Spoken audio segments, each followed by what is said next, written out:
થતા છે પોલીસ દ્વારા જે તે અધિકારીઓ દ્વારા એમને મારવામાં આવ્યો છે।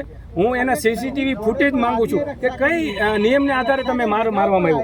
કોઈ પણ અપરાધી હોય એને જો ગોંધી રાખવામાં આવે તો પણ એને નિયમ એવો છે કે ભાઈ સીસીટીવી કેમેરા ત્યાં હોવા જોઈએ અને એક બંધ બારને મારવામાં આવ્યો છે એના સામે એફઆઈઆર થઈ છે।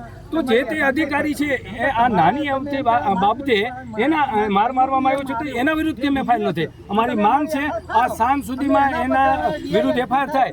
જો આજ સાંજ સુધીમાં એના વિરુદ્ધ એફઆઈઆર ન થાય તો અમે સમગ્ર ગુજરાતના માજી સૈનિકો અહીંયા પરિવાર સહિત આવશું અને જે પણ આગળની ઘટના થશે એના જવાબદાર કેવલ ને કેવલ અહીંની પોલીસ અને પ્રશાસન અધિકારીઓ હશે।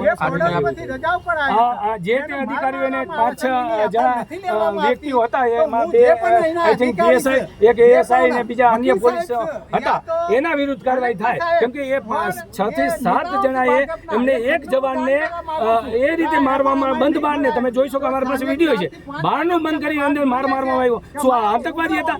એક જવાનને જે એવું કહેવામાં આવે છે કે કોઈ પણ જવાન અપરાધ કરતો હોય તો એના નજીકના સ્ટેશન મિલિટરી સ્ટેશનને એને સોંપી દેવામાં આવ્યો।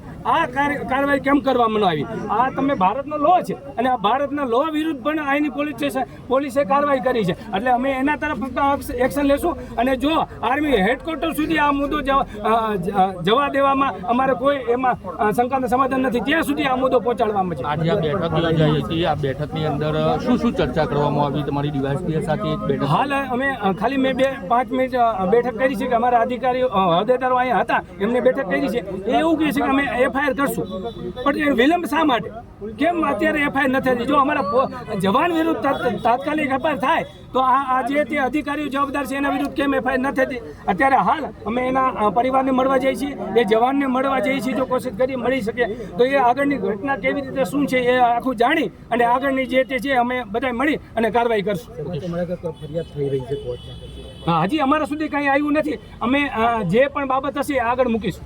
શું નામ આપનું? મારું નામ છે નિમાવત જીતેન્દ્ર, અધ્યક્ષ ગુજરાત માજી સૈનિક સંગઠન।